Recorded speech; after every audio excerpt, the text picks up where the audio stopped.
Scanning the room. Hi, my name is Kyla Watson, and today I'm going to be doing the IV push validation.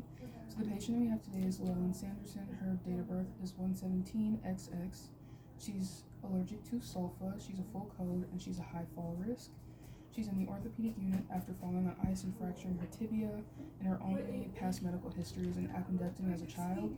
The medications that have been ordered for her are morphine 2 milligrams per 1 milliliter of IV push as needed for pain 7 through 10 out of 10 every 4 hours.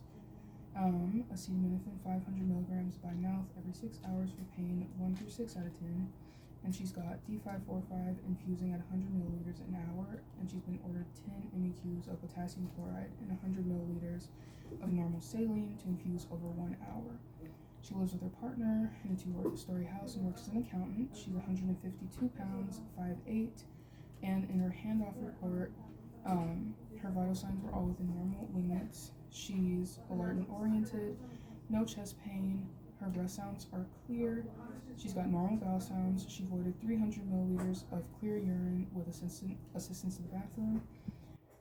She has a peripheral IV in place, and her potassium is a little bit low at 3.3, where the normal is 3.5 to 4.5 or 5. She's a high risk for falls, and she's at a 9 out of 10 pain, and it's sharp and stabbing. So, first thing that I would do would go into the patient's room. Hand hygiene. Hi, Llewellyn. Can I just get your last name and date of birth? Llewellyn Sanderson, 117XX. Okay. So I saw on your chart that you're having a little bit of pain. So can you just tell me about that? It's a 9 out of 10 sharp stabbing pain. Okay, and is it just kind of where your injury is, or does it like spread anywhere? Just kind of where my injury is. Okay. So there are a couple things that I can do for you. I see that you had acetaminophen about 2 hours ago. Has that helped any? A little bit. Okay, but you're still at a 9 out of 10? Yeah. Alright, so a medication that I can get you that your doctor has ordered is morphine. Have you ever heard of it? I have, but I've never taken it. Okay, so it's an opioid medication. It's just gonna quickly kind of help lower that pain level for you. We'll put it through your IV that you already have, so you won't have to do any more needle sticks.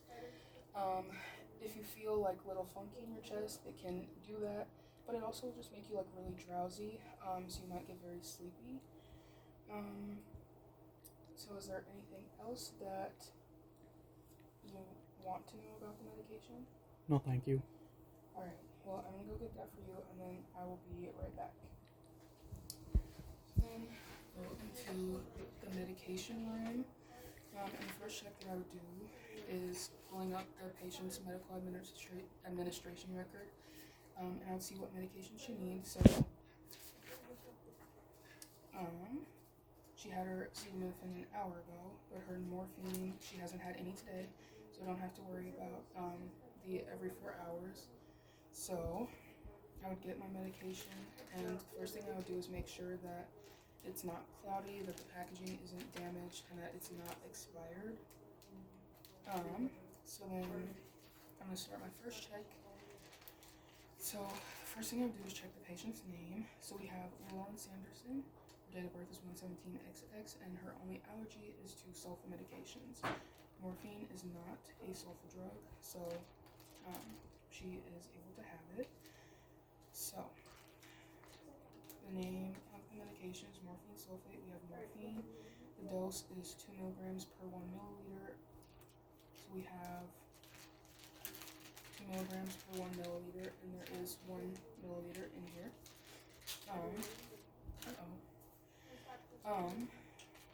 It is every 4 hours for pain, so she can have it now. And she's at a 9 out of 10, so it is indicated. Okay, just make sure. Alright, this medication is not due now, but she does have her potassium chloride that is due now. So I'll get that to her as well. So then the take a look at my syringe and just make sure that, like I said, it's not cloudy. There are a ton of bubbles, and there is 1 milliliter. So gathering my supplies, I get some alcohol pads, the medication, my 2 flushes, and some gloves. So then for my second check, I'll do it outside of the patient's room. So I would make sure, once again, this is Llewellyn Sanderson. Her date of birth is 1/17XX. The medication that she has been prescribed is morphine sulfate, 2 milligrams per 1 milliliter IV push. So she's got an IV push medication, 2 milligrams per 1 milliliter, and there's 1 milliliter in here. For pain, 7 out of 10, or 7 through 10 out of 10 every 4 hours. So she hasn't had any today. We don't have to worry about that, and she's at a 9 out of 10 out of pain.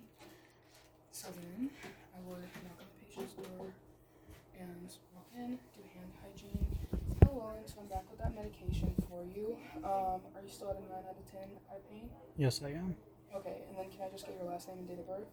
Sanderson 117XX. Alright, sounds good. So, I'm gonna pull this over here, or actually, I'm gonna pull it over here because the IV's over here.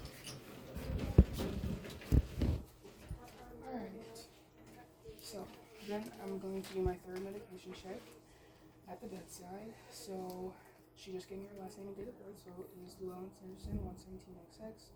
She's got morphine, 2 milligrams per 1 milliliter, IV push as needed for pain, 7 through 10 out of 10 every 4 hours, and she's at a 9 out of 10 pain, and the right route is through her IV. So we'll take out the medication and just get everything prepped. Alright, well, so before I get started, I'm just going to check this IV site and come closer and try to just like get a good look here. So I'm going to check this IV site. I'm just going to press around a little bit. Are you having any pain? Yes. Or in your arm? No. Okay. Alright, so the first thing I'm going to do is just get my gloves on. I do hand hygiene as well.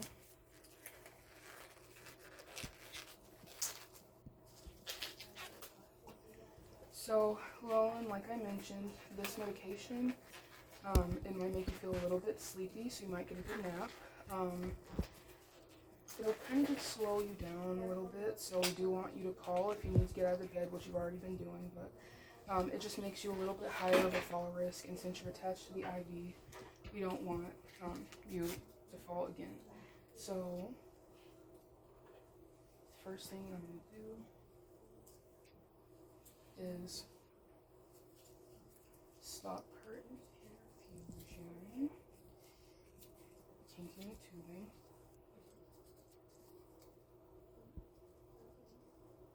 Okay.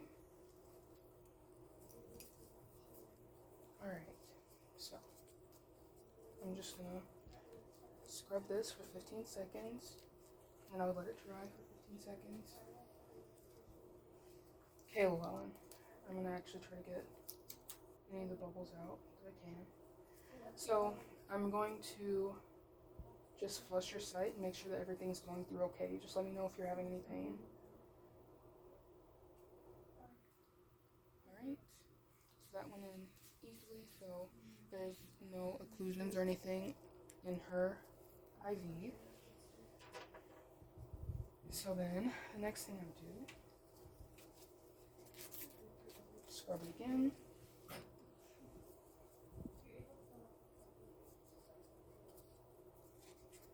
Okay, 15 seconds, let it dry 15. Alright, well, and then being careful not to touch this, I'm going to kink this tubing to make sure that the medicine just goes through here and doesn't backflow into the IV. Alright, well, and so I'm going to start pushing that morphine. You're probably going to start to feel it in just a few seconds, or not seconds, but a couple minutes. And then with morphine, you push it 4 to 5 minutes. So I would push it very slowly. Alright, it has been 4 to 5 minutes. So then, keeping this tubing heat, I'm going to open another alcohol pad and scrub this again. 15 more seconds. As you can see, the medication is just going through here, so you're not having any backflow. Okay, well, I'm just gonna flush this one more time to make sure that all of this gets into your system. So I push this for the same amount of time, so 4 to 5 minutes.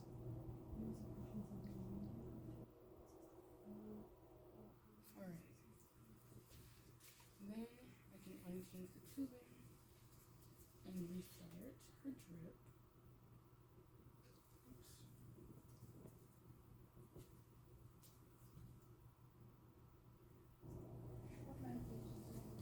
Alright, Llewellyn, so like I said, you should start to feel the effects of that medication in just a few minutes.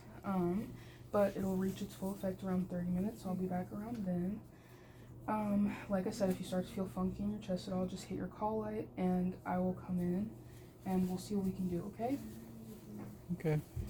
Alright, so then I would make sure that she has a call light, but I don't believe there is one in here. And then I'll just clean up my area.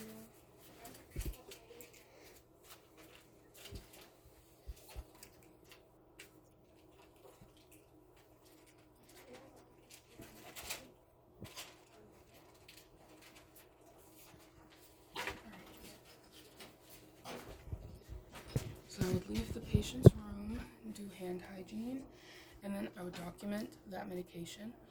And then 15 to 30 minutes later, I'd go back into the patient's room and check to see what her pain levels are at. So going back into the patient's room, I would do hand hygiene and provide for privacy, which I would have done the other times I came in as well. I would have done hand hygiene. Hi, Lauren. Can I get your last name, date of birth? Sanderson 117XX. Alright, so I gave you that morphine about 15 minutes ago, and I'm just coming back in to check and see how you're doing. I'm starting to feel a little drowsy. Yeah? Yeah. Okay, and how's that pain doing? It's getting a lot better. Alright, is it? Okay, and you're not feeling like weird in your chest or anything? Nope. And your IV set's doing okay still? I believe so. Alright, so is there anything else that I can do for you before I go? Nope. Alright, and then I would lower the bed to the lowest position, make sure that she has her call light, and then exit the room, do hand hygiene.